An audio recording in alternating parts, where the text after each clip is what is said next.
আজকের এই কালারফুল লাল সবুজ রঙের এই রেসিপিটা কিন্তু একটু নতুন ধরনের। আমার তো মনে হয় অনেকেই কিন্তু আপনারা জানেন না, আর অথচ রেসিপিটা কিন্তু প্রচণ্ড সহজ। এটা সকালের নাস্তাতেও খেতে পারেন, টিফিনেও দিতে পারেন, বা লাঞ্চেও খেতে পারেন। খুবই ভার্সেটাইল এই মজাদার পেঁয়াজ পাতা দিয়ে কি বলবো, ক্রেপ, কোরিয়ান ক্রেপ। এটা একটা কোরিয়ান রেসিপি। আসুন রেসিপিটা আমি আপনাদের সাথে শেয়ার করি। এই রান্নার মেইন ইনগ্রেডিয়েন্টই বলতে পারেন পেঁয়াজ পাতা। পেঁয়াজ পাতা যদি একটু মোটা হয়, আমার মতোই পাতলা পাতলা করে একটু কেটে নেবেন। আর এর মধ্যে দিচ্ছি কিছু সবজি। আমি দিয়েছি শিমলা মরিচ। এই মরিচটাই কিন্তু খুব বেশি ঝাল হয় না, হালকা ঝালের। সেটাও আমি একটু লম্বা লম্বা করে বিচিটা ফেলে দিয়ে কেটে নিচ্ছি। আর কিছু দিতে হবে চিংড়ি। পরিমাণটা আপনাদের ইচ্ছা, বাড়িয়েও দিতে পারেন, আবার এর কমও দিতে পারেন। চিংড়িটা আমি জাস্ট মাছ বরাবর, মাঝখানের যে একটা শিরা আছে কালো, সেটা তো ফেলে দেওয়া হয়েছে, তারপরে মাছ বরাবর অনেকটা পাতার মতো করে কেটে নিচ্ছি। আপনারা গাজরও কিন্তু এর মধ্যে দিতে পারেন, তবে আমি এখন কাটছি লাল রঙের পাপরিকা বা বেল পেপার। ওই রকমই পাতলা পাতলা করে কেটে নিচ্ছি। মাঝখানে আর একটা একটু ছোট করে কেটে নিলাম।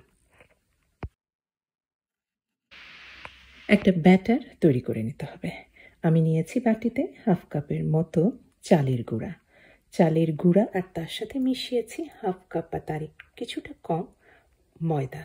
আমি উপকরণগুলির পরিমাপ দিয়ে দিয়েছি, আপনারা দেখে নিতে পারেন। স্বাদ অনুযায়ী লবণ দিয়ে দিয়েছি, আর দিয়েছি কিছুটা রসুন গুঁড়া। আপনার ইচ্ছা মতো কিন্তু আপনারা মশলাটা ব্যবহার করতেই পারেন। আর আমি লাস্টে দিয়েছি যেটা, সেটা হচ্ছে ম্যাগি নুডলসের সাথে যে সিজনিং মশলাগুলি আসে, সেটা একটু স্বাদের জন্য। আর এটা আমি গুলে নিচ্ছি ঠান্ডা পানি দিয়ে। বরফ গলা পানি দিয়েও কিন্তু গুলে নিতে পারেন। আর পানির পরিমাণটা কতটুকু বলবো, 1 কাপের মতো লাগবে, কারণ ইনগ্রেডিয়েন্টগুলি সব মিলায় 1 কাপের মতো হবে। 1 কাপ বা 1 কাপের কিছু বেশি। ঘনত্বটা এই যে দেখাচ্ছি, খুব পাতলা, কিন্তু এটা কিন্তু ঘন কোনো ব্যাটার হবে না।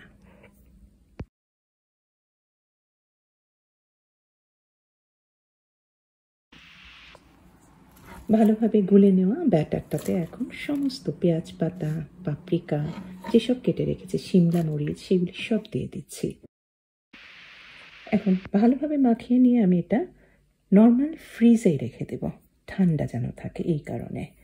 আর মোটামুটি রাখবো ধরেন 15 মিনিটের মতো। এর মধ্যেই যে চালের গুঁড়ি আছে, ময়দা আছে, সেগুলি পানির সাথে মিশে সেগুলো কিন্তু একটু নরম হবে। আর এই 15-20 মিনিটের জন্য ওটা থাকুক নর্মাল ফ্রিজে। আমি এই ফাঁকে যে চিংড়িটা কেটে রেখেছি, তার মধ্যে সামান্য কিছুটা সয়া সস মিশিয়ে রাখলাম। আবার আপনারা যদি ঝাল পছন্দ করেন, এক্ষেত্রে কিন্তু কাঁচা মরিচও কেটে দিতে পারেন, বা শুকনা মরিচের গুঁড়াও দিতে পারেন, যেটা আপনাদের ইচ্ছা। 15-20 মিনিট পরে এখন আমি ভাজবো। আমি একটা ননস্টিক প্যান নিয়েছি, যে কোনো কড়াই বা তাওয়া নিতে পারেন। ভালোভাবে গরম করে নেবেন, এটা যেন ঠান্ডা না থাকে। ভালোভাবে গরম করে নিয়ে আমি তেল দিয়েছি। তেলের পরিমাণটা আমি এরকমই দিয়েছি, ইচ্ছা করলে এর বেশিও দিতে পারেন। যত বেশি তেলের মধ্যে দিয়ে ভাজবেন, এটা আরও বেশি তত ক্রিস্পি হবে। এখন গরম তাওয়ায় গরম তেলের মধ্যে দিয়ে দিলাম, চুলার আঁচটা মিডিয়াম হিটে রাখলাম।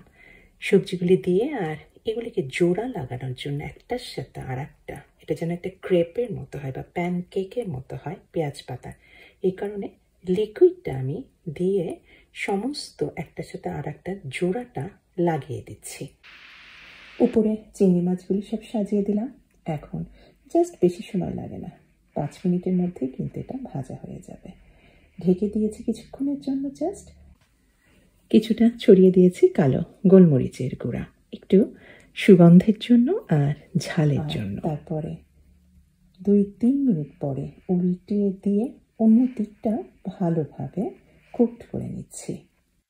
ব্যাস তৈরি হয়ে গেল, খুব সহজে, খুব তাড়াতাড়ি। আর এত সহজ হতে বাধ্য, যে কেউ প্রথম যে রান্না করতে শুরু করেছেন, সেও এটা একেবারে পারফেক্টভাবে রান্না করে ফেলতে পারবেন, সকালের নাস্তাতে, লাঞ্চে, অথবা বাচ্চাদের টিফিনে। আর চিংড়ি মাছ দিয়েছি, যারা চিংড়ি পছন্দ করেন না বাদ দিতে পারেন, অথবা মাংস দিতে পারেন, রান্না করা মাংস অথবা কিমা, যেটা আপনাদের ইচ্ছা। আশা করি ভালো লেগেছে। একটু নতুন ধরনের এই খুব সহজ রেসিপিটা। আজকে এই পর্যন্তই। সবাই ভালো থাকবেন। আল্লাহ হাফিজ।